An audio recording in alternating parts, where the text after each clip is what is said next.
저는 오늘 이 신년 감사 예배 가운데 주어진 본문으로 동서남북을 바라보라 라고 하는 이러한 제목을 가지고 말씀을 증거하도록 하겠습니다. 어느 그 유명한 그 화가에게 사랑스러운 한 아들이 있었습니다. 이 아들도 유명한 화가가 되도록 하기 위해서 이제 그 미술을 가리키고 또 미술 공부를 하고 있었어요. 그래서 하루는 이 아들에게 어느 정도 다 이제 됐겠다 싶어가지고 아들에게 큰 비싼 도화지를 딱 앞에다 놓고 물감을 가지고 한번 풍경화를 그려보라 라고 숙제를 내줬어요. 아들이 떨리는 가슴으로 이제 그림을 그리려고 하는데 앞불사 실수로 물감을 엎어버렸어요, 그 도화지에다가. 그래서 도화지가 완전히 엉망이 된 것입니다.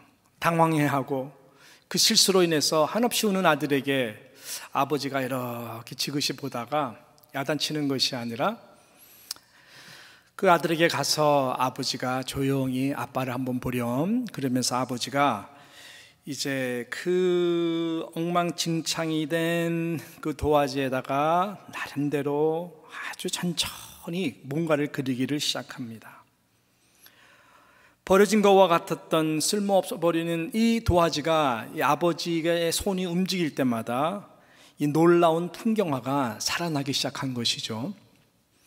검은 바위들이 곳곳에 싹 그려져 있고, 그 다음에 기가 막히게 그 칼라들을 잘 역이용해 가지고 산등성을 만들고 계곡을 만들고 나무들을 만들고 말 그대로 기가 막힌 아름다운 풍경화가 그 도화지에 이렇게 펼쳐진 거예요. 그 경이로운 모습을 본 아들이 그냥 기뻐하며 박수를 친 것입니다. 여러분, 제가 이 말씀을 왜 드릴까요? 마치 우리 하나님 아버지가 그런 분이시다라고 하는 것입니다. 할렐루야. 예. 하나님은 어김없이 이 새해 가운데 우리 모두에게 이 새로운 그림을 그릴 수 있는 화폭이라고 하는 인생의 도화지를 또 한 번 주십니다. 예. 작년에 이 좀 화폭의 그림을 보게 되면은 글쎄요, 사람마다 다르겠지만 우리의 부족함, 연약함, 죄로 인해서 완전히 실패로 먹칠해 놓았다 할지라도 우리가 정말 예수 그리스도만을 다시 한번 회개하고 하나님의 손을 의지하는 모든 영혼들에게 하나님께서는 마치 유명한 화가의 아버지와 같이 우리와 함께 믿음의 멋진 풍경화를 그릴 수 있는 그 은혜와 능력과 축복을 주시는 하나님 아버지임을 믿습니다. 예. 시간의 통치자이시고 주인이신 하나님 아버지가 바로 그래서 우리에게 새 해를 주시는 것입니다. 저는 어느 순간 이것을 이 진리를 깨달았을 때에 참 하나님 앞에 늘 기회를 주신 하나님께 감사를 했어요. 만약 하나님께서 1년이라고 하는 단위로 1년을 끊지 않으시고 그냥 스트레이트로 시간을 쫙 디자인하셨다면 우리 인생이 어땠을까? 어떤 새로운 모티베이션, 또 새로운 다짐과 각오 시작하기가 쉽지가 않은 것 같아요. 흘러가는 시간 속에 망가진 인생 그대로 사는 거겠죠. 새로운 각오라는 것은 기회가 별로 없는 그런 시간 가운데에서 살 가능성이 많지 않을까 생각을 해보았습니다. 그래서 하나님은 이 1년이라고 하는 시간을 매듭 우리에게 주신 것입니다. 2021년 부족했으면 2020년이라고 하는 시간을 주심으로 다시 한번 잘 그려보라고 인생의 그림을 도와주시겠다고 또 기회를 주시는 것이죠. 또 이 1년이라고 하는 이 시간 가운데 하나님은 12달이라고 하는 시간을 매듭 쪼개서 우리에게 주셨습니다. 지난달 실패했으면 이번 달 한번 새롭게 시작하라고. 또 그 달수에 하나님께서는 우리에게 뭐를 줬어요? 주라고 하는 4주 5주라고 하는 주를 위크라고 하는 그 시간들을 또 이렇게 매듭 주셨어요. 지난주 실패했으면 이번 주 한번 잘해보면서 시작하라고. 또 그 주 중에는 하나님께서 6일 7일이라고 하는 시간을 우리들에게 나눠서 주셨어요. 어제 실패했으면 오늘 다시 한번 나와 시작하지 않겠니? 또 하루라고 하는 시간 가운데 하나님께서는 24시간이라고 하는 시간을 쪼개서 주셨어요. 그 시간 속에 또 60분이라고 하는 분으로 쪼개주셨어요. 또 1분이라고 하는 그 시간 가운데 60초라고 하는 시간을 째깍째깍째깍 하나님께서는 다 쪼개서 나눠주신 거예요. 이 모든 디테일함과 섬세함이 결국은 무엇을 말하는 것입니까? 항상 하나님은 이 과거보다 현재와 미래를 바라보시면서 언제나 우리들에게 새롭게 예수 그리스도 안에서 시작할 수 있는 그 카이로스라고 하는 그 기회의 시간들을 우리들에게 주시는 참 좋으신 하나님이시라고 하는 것입니다. 할렐루야. 예. 여러분, 이 은혜가 우리 가운데 충만하기를 바랍니다. 인생의 굴곡도 그렇기 때문에 마찬가지입니다. 인생에는 굴곡들이 있습니다. 마치 대나무가 여러분 마디를 통해 가지고 쭉 성장하듯이 우리의 인생이라고 하는 걸어온 여정도 그렇고, 그 다음에 여러분 앞으로 걸어가실 인생 여정도 그렇고, 하나님께서는 그 굴곡마다 이 마디마다 우리가 믿음의 눈으로 보게 되면은 왜 이 고난의 마디들이 시간들이 있을까? 우리 영적으로 깨어 있으면요, 하나님께서 나를 다루시는 시간이구나라는 것을 알 수가 있어요. 이것들은 나를 성숙시키는 손길이구나, 나로 하여금 영적으로 성장하도록 하는 하나님의 거룩한 뜻이 이것에 있구나. 그 마디마디를 믿음으로 잘 통과하면은 우리는 믿음에서 믿음으로 점점 예수 그리스도를 닮아갈 수 있는 그런 성화라고 하는 그 자리로 갈 수가 있는 것이죠. 우리 모든 뉴욕 장로교회 성도 여러분들이 어떠한 굴곡, 어떠한 마디마디로 지난 한 해를 살아왔든지 상관없이 올 한 해 하나님께서 우리에게 주시는 새로운 이 믿음의 아름다운 예수 그리스도의 새로운 이 새 스케치, 이 도화지에다가 더욱더 좀 더 예수 그리스도를 닮아가는 아름다운 그 그림을 그릴 수 있는 그러한 저와 여러분 되시기를 주님의 이름으로 축원합니다. 여러분, 오늘 본문에 나오는 이 아브라함의 삶이 바로 그런 삶이었습니다. 매듭 마디마디 인생의 굴곡을 통해 가지고 그는 믿음으로 반응하게 되었고, 그 믿음의 반응의 결국은 모리아 산에 이르기까지라고 하는, 제가 한번 시리즈로 말씀하지 않았습니까? 그 모리아 산의 정상에 오르기까지 그의 믿음은 정말로 성숙한 자가 되어 오가는 모든 세대 가운데 믿음의 조상이라 불림을 받은 것이죠. 오늘 본문이 그 마디 중에 한 마디인 한 내용을 우리들에게 소개하고 있습니다. 자, 그래서 13절을 가만히 보게 되면 첫 마디가, 첫 말씀이 이 한 또 인생의 믿음의 여정 가운데 마디를 설명하고 있는데, 14절 첫 번째 구절에 보니까 롯이 아브람을 떠난 후에라고 성경은 오늘 본문 가운데 그렇게 시작을 하고 있습니다. 롯이 아브라함을 떠난 후에, 이것이 오늘 첫 번째 포인트가 되겠습니다. 여러분, 지금 아브라함은 인생의 한 또 마디 가운데에 성장통이라고 하나요? 좀 아픔을 경험하고 있습니다. 정말 마음은 찢어지는 아픔이고 미래가 너무나 불투명해 보이는 모든 동기부여를 잃어버릴 듯한 그러한 심정일 것입니다. 뭐냐면은 사랑하는 조카 롯입니다. 아들이 없는 아브라함에게는 이 사랑하는 조카 롯을 아들과 같이 사랑했었습니다.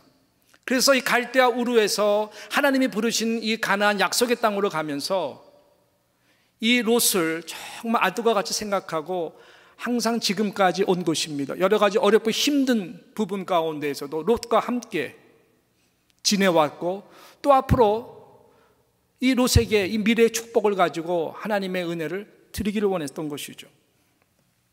그러던 롯이 이제 소돔과 고모라라고 하는 세상의 눈으로 볼 때에 모든 이 명예와 당신의 모든 삶 가운데에 정말로 이 미래의 약속이 있어 보이는 그곳으로 이 롯이 택하고 이제 아브라함의 등을 떠나서 이제 당신 롯은 그곳으로 향하게 됩니다. 아브라함과 완전히 갈라서게 된 것이죠. 그래서 이 오늘 말씀이 바로 그 시작입니다. 롯이 아브라함을 떠난 후에, 잠시 어디로 가는 것이 아니라 완전히 아브라함 품에서 그냥 떠나겠다 선포하고 떠나간 것입니다. 조카 롯이야 세상의 명예와 성공을 위해서 소돔과 고모라로 가는 발걸음은 신났을 것입니다. 그러나 아브라함의 마음은 정반대지. 네가 좌하면 나는 우하고 네가 우하면 나는 좌하리라. 그러니까 롯의 마음과 발걸음의 상태에 비해서 아브라함은 어떻게 보면 상당히 슬퍼하는 마음, 불안한 마음, 섭섭한 마음, 아픈 마음. 당시 롯이 봤을 때는 야, 저 소돔과 고모라 정말 옥토가 너무나 이거 기가 막히다. 야, 땅의 구질이 기가 막히다. 마치 옛날 에덴 동산과 같다고 성경이 표현할 정도로 굉장히 좋아 보이는 그곳으로 갔으니까 이제 아브라함은 정반대로 가야 되잖아요. 그러니까 아마 펼쳐진 모든 땅들은 광야와 같고 여러 가지 상황들을 볼 때에 힘든 것이죠. 동기부여를 잃어버릴 만큼 힘든 것입니다. 힘이 빠져나가는 그런 심정이었을 것입니다. 자, 그렇다면 나에게 남은 미래가 무엇일까? 나는 노년이고 무자이고 건강도 보장되지 않고 첫 디아스포라 이민자로서 고향과 친척과 아비를 떠나 이곳에 왔는데 그렇게 의지하던 롯, 과연 나에게는 다음에 정말 상속할 만한 이 믿음의 유산을 넘겨줄 수 있는 내 피부치가 있을까? 그동안 고생해오고 그동안 애쓰고 모든 것이 그래도 롯이 있으니까 어느 정도 든든했는데 그 롯이 떠나가 버리니까요, 내가 앞으로 고생하고 힘도 없지만 남은 인생을 살아가야 되는데 무슨 가치가 있고 무슨 의미가 있냐고 하는 것입니다. 물론 밥 세 끼는 먹을 수 있겠죠, 아브라함. 어느 정도 재산이 있었으니까. 그렇지만 그게 무슨 의미냐고요. 이 늙은 나이에 객지에서 이렇게 끝까지 고생할 텐데 그런 인간적인 생각이 안 들겠어요? 뭐 눈에 보여야, 뭔가 보여야 이게 뭐 희망을 얘기하고 뭐 소망을 얘기하지, 전혀 이 롯마저 떠나버리니까 눈에 지금 보이는 현실은 아무것도 보이지 않는 그런 상황인 것입니다. 이것이 지금 아브라함의 이 상태라고 하는 것이죠. 어느 한 미국 작은 도시에 있었던 일이라고 합니다. 정부에서 그곳에 수력 발전소를 이제 세우기로 다 이제 계획을 하는 것이죠. 또 계획을 발표합니다. 그리고 이 과정상 불가피하게 그 조그만 마을 도시는 이제 공사를 하면서 이제 물에 다 이제 잠기게 될 수밖에 없는 그 프로세스가 있는 거예요. 그래가지고 관계 당국에서는 그곳 주민들에게 아주 오피셜한 그러한 공적인 편지를 보냅니다. 어떤 내용일까요? 네, 앞으로 1년 안에 아니면 1년 후에 이 도시는 물에 잠기게 될 것입니다. 그러므로 그 전에 모두 이사를 가셔야 됩니다 라고 하는 그런 아주 공문 편지였어요. 안타깝고 놀라운 것은 다른 것이 아니라 이 소식을 받은 후부터 그 마을 사람들의 이 어떤 삶을 대하는, 그 마을을 대하는 그 자세가 달라진 거예요. 그래서 도시는 급속도로 황폐해지기 시작합니다. 사람들이 그 집 곳곳에 지저분한 부분에 전에는 페인트 칠도 그랬는데 페인트 칠 할 생각을 더 이상 하지 않습니다. 뭐 관리도 제대로 안 해요. 고장난 것들도, 깨진 유리창도 그대로 방치해 두는 것이죠. 그러면서 이 발전소 전설 계획은 또 이런저런 이유로 말미암아 미루어집니다. 그런 미루어진 만큼 도시는 점점 폐허가 되고 있는 것이죠. 어느 날 신문 기자가 그 마을을 이제 방문하게 됐어요. 그리고 정말로 보니까는 뭐 도시의 꼴이 말이 아닌 것이죠. 이 사람들의 어떤 스타일이나 삶의 라이프 스타일도 그렇고. 그래서 주민들에게 이분이 아주 간단한 질문을 합니다. 묻습니다. 아니, 이곳에 그래도 지금 사시고 계시는데 이 마을이 이렇게 형편없도록 내버려 두는 것이 왜 그렇습니까? 이유가 무엇입니까? 전에는 굉장히 깨끗한 동네로 유명한 동네였는데 주민들이 이렇게 대답합니다. 어차피 물에 잠길 거 아닙니까? 어차피 물에 잠기는 거 아닙니까? 네. 어차피 이사 갈 거니까요. 어차피 나 이거 떠날 거니까 이제 나랑 무슨 더 이상 상관이 있겠습니까? 맞는 말이에요? 틀린 말이에요? 맞는 말이겠죠. 네, 세상 원리가 그렇잖아요. 당연한 말 같지만 얼마나 슬픈 이야기입니까? 예수님이 언제 그래, 나 이제 십자가에서 달려 죽고 하나님 앞에 갈 거니까 이 지긋지긋한 33년 나의 이곳에서 땅의 인생, 야, 이제 끝내는구나. 와우, 후, 와우, 후. 그랬습니까? 아직까지 병든 자들 많고 가난한 자 많고 폐허 같은 이 영혼들을 바라볼 때 예수님께서 I don't care, 나 할 일 다 하고 난 떠난다. 이 지긋지긋한 이 무지한 사람들, 나를 미워할 정도가 아니라 아무 죄가 없는 나를 끝까지 죽이려고 그냥 이 종교의 열심을 가지고 회칠한 무덤 같은 이 나쁜 인간들, 더 이상 보지 않으니까 너무너무 좋겠다 하고 떠났습니까? 예수님이 이 땅에 오신 것도, 저와 여러분이 이 땅에 존재하는 것도, 교회가 이 땅에 있는 것들도, 믿음의 가정들이 이 땅에 있는 것도, 세상 속에서 우리가 기여복 사업을 하는 것도 다 똑같은 이유입니다. 하나님이 나를 보내셨기 때문에. 우리 모두는 사명자고 소명자입니다.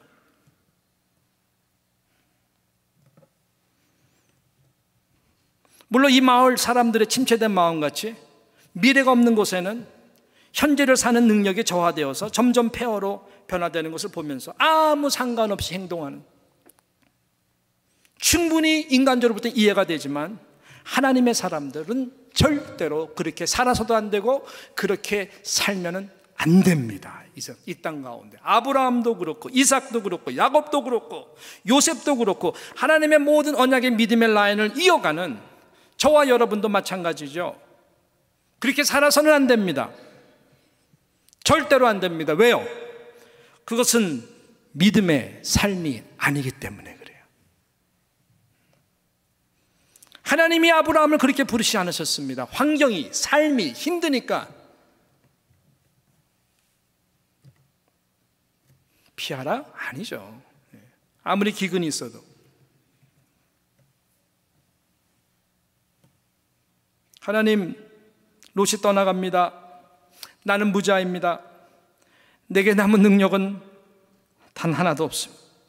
겨우 먹고 살 수 있는 것, 그거밖에 없습니다. 그것도 동기부여가 되지 않습니다. 건강도, 영적인 버팀도. 이제 제게 남은 것은 제로 에너지, 전혀 에너지가 없어요. 하나님, 그런 마음이 솔직한 마음이라도 아브라함을 아브라함으로 부르신 분이 누구예요? 하나님이십니다. 이게 믿음이에요. 이 믿음의 자리에서 떠나는 순간 우리는 방황합니다. I don't care. 내가 중요해. 바로 그것이 오늘 본문 13절의 초두의 내용인 것이죠. 롯이 아브라함을 떠난 후에. 이 이제 결론적인 두 번째 포인트가 그래서 중요한 것입니다. 이러한 아브라함에 대해서 하나님께서는 어떻게 반응하시는가? 그것이 우리가 주목해서 오늘 들어야 되는 중요한 메시지입니다. 하나님의 반응입니다. 믿음의 눈을 들어라. 그리고 동서남북을 바라보아라. 내가 다 네가 밟는 땅 너의 것으로 내가 줄 것이다 라고 하는 이 살아있는 하나님의 말씀의 음성을 믿음으로 듣고 받아야 되는 것이죠.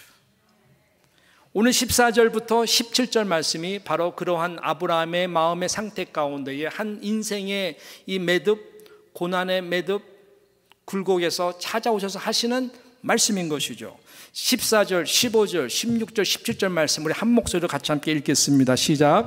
롯이 아브라함을 떠난 후에 여호와께서 아브라함에게 이르시되 너는 눈을 들어 너 있는 곳에서 북쪽과 남쪽 그리고 동쪽과 서쪽을 바라보라. 보이는 땅을 내가 너와 내 자손에게 주리니 영원히 이르리라. 내가 내 자손이 땅의 티끌 같게 하리니 사람이 땅의 티끌을 능히 셀 수 있을진데 내 자손도 세리라. 너는 일어나 그 땅을 종과 횡으로 두루 다녀보라. 내가 그것을 내게 주리라. 믿으시면 아멘, 아멘. 너는 일어나. 그 땅을 종과 횡으로 두루다녀 보라.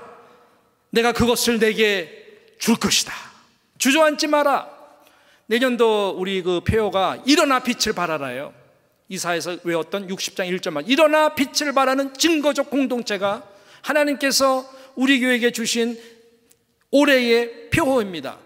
일어나 빛을 발하는 증거적 공동체, 동서남북을 보고 하나님이 이미 주시기로 작정하신 우리의 모든 지경들이 이제는 바글바글 교회 공동체에서 좀 뻗어나갔으면 좋겠습니다.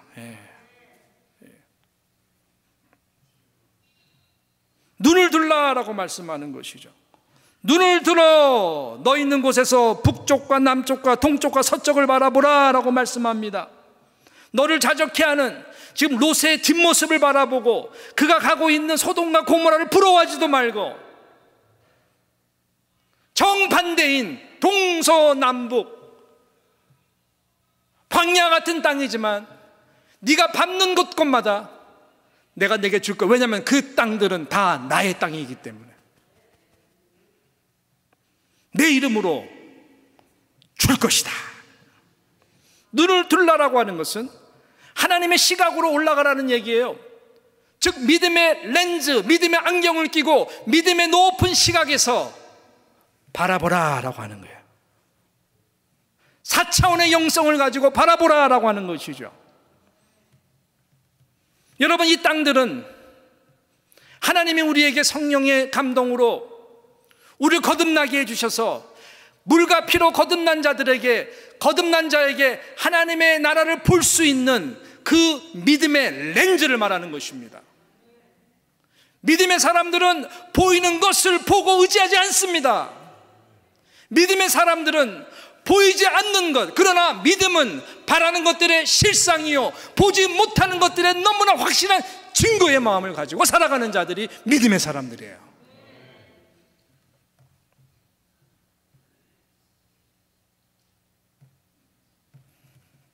하나님은 지금 아브라함에게도 그렇고 아브라함의 자손인 저와 여러분들에게 이 믿음을 요구하시고 계십니다. 이 믿음의 렌즈를 끼워야 미래적 소망, 미래적 소명, 미래적 사명을 가지고 우리는 일어나 갈 수가 있는 거예요. 동서남북, 예루살렘과 온 유다와 사마리아와 땅끝까지 이르러 하나님이 지형을 넓혀주시는 그 증거적 삶을 여러분의 세대뿐만 아니라 여러분의 자자, 손선을 통해서 하나님은 주시기로 이미 결정하신 거예요. 누가 우리에게 당신에게 미래가 없다라고 말하걸랑 반드시 그 말하는 사람의 두 눈을 똑똑히 보고 째려보지는 말고 말씀하시고 선포하세요. 내 안에 있는 이 예수 그리스도가 나로 하여금 오늘과 내일 살아가도록 만드는 유일한 산소망이라고 말씀하세요. 그래서 오늘은 이 믿음의 부르심에 대해서 제가 좀 짧게 말씀을 드리면서 말씀을 결론으로 마치기를 원하는데요, 이게 정말 중요하기 때문에 그래요. 왜냐하면 신앙생활은 믿음의 생활인데 그 믿음의 중심이 바로 이 예수 그리스도 안에서 바로 이 믿음을 갖고 사는 것을 말하기 때문에 그래요. 우리가 예수 그리스도를 믿음으로, 예수 그리스도 십자가에서 이루신 그 모든 피와 살을 찢기신 총 우리에게 부어주신 모든 것이 나의 죄를 위해서 단번에 죽으신 그 구원의 공로임을 믿게 될 때에 여러분 우리는 구원을 받게 되는 것이죠. 그래서 믿음은 이 구원의 믿음으로부터 시작이 되면서 믿음에서 믿음으로 이르는 모든 믿음의 행위가 그 다음에 다 따라가게 되는 것입니다. 그런데요, 많은 분들이 이 가장 중요한 이 중심이 되는 신앙적, 성경적 이 믿음의 길에서 탈선하는 경우가 너무나 많아요. 무슨 말일까요?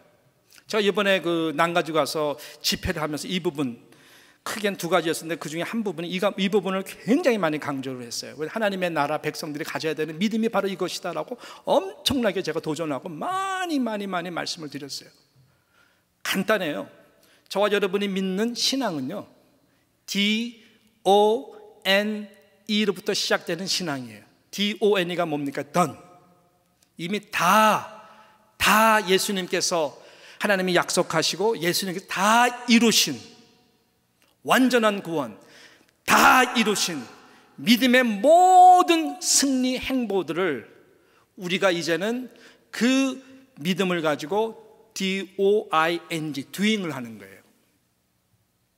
그렇지만 세상 모든 종교는, 세상 모든 사람들의 이 사고방식은 뭐냐면은 반대예요. 다 반대예요.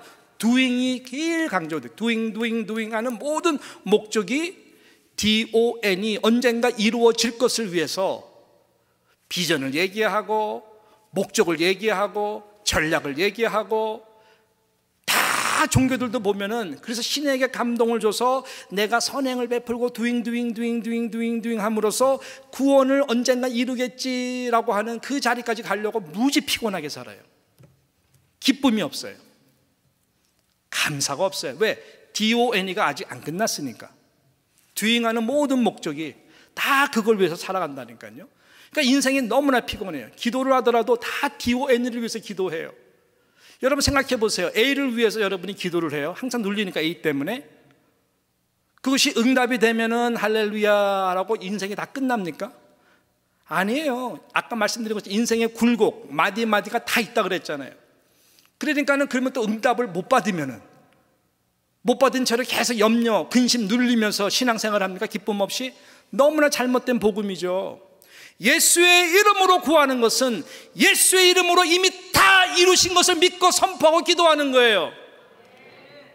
간구하는 거예요. 들어주고 안 들어주시는 분은 하나님께 달려있는 것이에요. 믿음으로 구하는 거예요. 왜? 다 이루어진 걸로 믿고 구하는 거예요. 믿음은 이루어진 줄 믿고 구하는 거예요. 우리가 그럼 세계 선교를 마무리하기 위해서 합니까? 아니죠. 하나님이 이미 다 세계 선교 마무리하고 주님이 이 땅에 오시고 우리 모두가 왕노릇하고 우리 모두가 언젠가는 하나님 앞에 다 흰옷 입은 백성으로서 온갖 종려가지를 들고 모든 방언과 백성과 모든 사람들이 예배하는 그날이 이미 이루어진 것입니다. 이미 이루어진 것이에요. 근데 아직은 아니지. 그래서 신학에서는 already not yet, 이미와 아직 사이에서 신앙생활하는 사람들이 우리 그리스도인들이에요. 근데 중요한 것은 이미 already 하나님이 아브라함에게 야, 동서남북을 다 봐라. 너의 자손들이 countless 바다의 모래와 같이 하늘의 별들과 같이, 너 지금 롯 떠난 것 때문에 나는 무자입니다, 미래가 없습니다, 고개 푹 숙이고 있는데 no. 동서남북을 보라니까. 거기에 물이 바다 덮은 것 같이 너의 모든 믿음의 자손들이 꽉 찰 날이 이미 다 있다. 너의 짧은 한 토막의 인생 가운데, 먼지와 같이 하는 인생 가운데에 이 모든 것이 믿음으로 나의 의로 너에게 선물 줄 수 있는 보상된, 그리고 상급이 되는 믿음은 무엇이냐? 하나님이 이미 다 이루신 것에 대해서 이삭 아들 하나만으로도 만족하고 감사하면서 살면, 네가 내 앞에 섰을 때에 이 모든 이 믿음의 자손들이 바로 너의 믿음의 자손으로 내가 다 보여줄 것이고, 영원토록 너 믿음의 의의 멸류관의 상급으로 만들어 줄 거야 라는 거예요. 다 그 맥락 속에서 성경에 나오는 믿음의 사람들이 살아간 거예요. 여러분, 이 신학이 굉장히 중요합니다. 동서남북을 바라보라. 아유, 내가 무슨 예루살렘 유대 온 삶 나랑 상관없어. 아니에요. 골방에서 열방까지. 이것은 우리가 가장 누릴 수 있는 축복의 영적 DNA예요. 누가 여러분의 삶을 위해서 살아가라고 하나님 말한 적이 어디 있어요? 하나님의 영광을 위해서지. 예수 그리스도가 하신 모든 것들이 다 이루어 주신 것을 우리가 그 영광스러운 라인에서 살아가는 것이죠.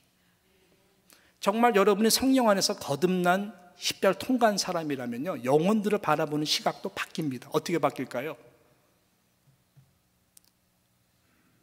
야, 이 사람이 앞으로 예수 그리스도 앞에 설 때 부활의 놀라운 예수와 똑같이 닮은 인격과 그 사랑 그 자체의 모습으로 이미 하나님이 변화시켜 주시겠구나.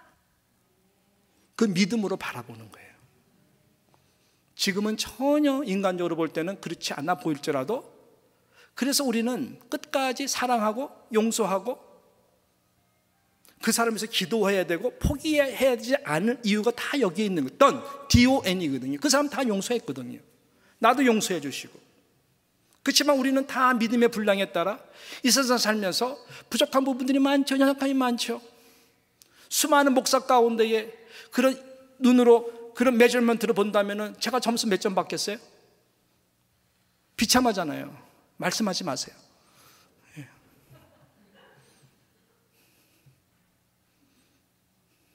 어떤 분이 그 카톡으로 저한테 위로해 주면서 진짜 좋은 말씀이죠. 목사님, 올해는 우리 뉴욕 장로교회 하나님께 임해 주신 담임 목사님으로서 100점 목사님 될 수 있도록 제가 기도하겠습니다.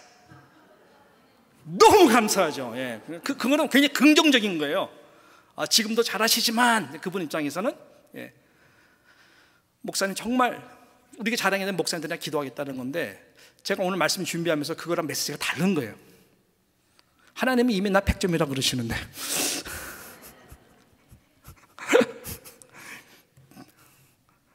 다 100점이에요. 이미 모두가 100점이에요. 거듭난 사람이라면. 근데 아직은 아니죠. 아직은 아니죠. 절대로 아니죠. 그래서 이 100점의 그 신앙인 사람은 뭡니까? 이 100%. 전적인 하나님의 은혜, 예수 그리스도의 의가 나의 의지, 나의 은혜는 없다. 나는 용서할, 사랑할, 사랑하고 또 용서할 권한도 없고 권리도 없어요. 그냥 순종하는 거예요. 예. 그리고 그렇게 여러분 자녀들을 보셔야 돼요. 태아에서 지금 자라나고 있어요. 1개월, 2개월 얼마나 부족해요. 그치? 우리의 믿음이 뭡니까? 믿음은 바라는 것들의 증거라고 하는 그 원어적인 단어가 뭐냐면 바로 이거거든요. 10개월 지나면은 성숙해져서 응애 하고 태어날 그 아이를 바라보는 것 같은 거예요. 지금 한 달밖에 안 된 그 자리 잡기 힘든 애한테 막 우리가 많이 볼 수 있다면 너 이거밖에 안 돼? 이게 아니라는 거예요. 그럼 그 응가도 제대로 혼자 닦지도 못하고 그런 아이를 보고 때릴 겁니까? 아니잖아요. 그 부모의 마음은 그게 아니잖아요. 점점. 예. 할렐루야. 여러분, 이 믿음의 눈을 높이 들고 일어나 빛을 발하여 하나님이 원하시는 동서남북 향하여 여러분의 가게에 오는 온 내션의 사람들을 섬기고 사랑하고 기도할 수 있는 참 모두가 되기를 간절히 바랍니다. 예. 정말 중요한 거예요. 예. 우리의 믿음은 이 미래의 시작이 아니라 믿는 순간부터 이미 이루어진 과거의 시작부터 시작되는 거예요. 조건도 아니고 컨디션도 아닙니다. 하나님이 선포하시는 그 칭의가 바로 이런 것이죠. 여러분, 예수 그리스도를 정말로 회개하고 믿는다면 그 이름 석자는 영원히 지워지지 않는 여러분의 생명책에 하나님의 언약에 피 묻은 손으로 쓰십니다. 김, 학, 진, 그 누구도 지울 수 없어요. 이것이 조건적인 겁니까? 하나님이 이거 실수한 것 같은데, 학진이 이거 아닌 것 같은데, 제 목사 자격 없는데, 그럼 지우십니까? 그러다가 오늘 설교 들으시고 제 신학은 제대로네, 다시 쓰십니까? 그러다가 또 아닌 것 같은데 또 지우십니까? 에라 모르겠다, 심판대 앞에서 다 마지막 하나님이 당회를 여셔가지고 결정을 하십니까? 천국으로 보낼지 지옥으로 보낼지 그때 가서? 아니잖아요. 우리의 구원이 그렇다면 우리의 구원 이후의 모든 믿음의 삶, 오늘 한 해를 살아가면서 여러분 이미 DONE를 이루신 그 예수 그리스도, 아무리 우리의 도화지가 먹칠이 되고 그림이 엉망인 것 같다 할지라도 언제든지 하나님을 의지하고 눈물로 나아가면 예수 그리스도의 보혈의 피로서 싹 정리해 주시면서 멋진 믿음의 풍경화를 그려가시는 이 하나님의 놀라우신 그 손을 의지하면서 살아가는 이 DONE의 신앙으로서 완전히 복음 안에서 자유하는 그러한 우리 뉴욕 장로교회가 되기를 주님의 이름으로 축복합니다. 그러면 일어나 우리는 동서남북을 향해 갈 수가 있어요. 거기서 여호와를 위하여 제단을 쌓았더라라고 18절은 마무리합니다. 오늘 이 예배가 바로 이 아브라함의 믿음 되어서 그 살아계시는 여호와 하나님 앞에 제단을 쌓고 다시 한번 새롭게 시작하는 멋진 믿음의 사람들 다 되시기를 주님의 이름으로 축원합니다. 기도합니다.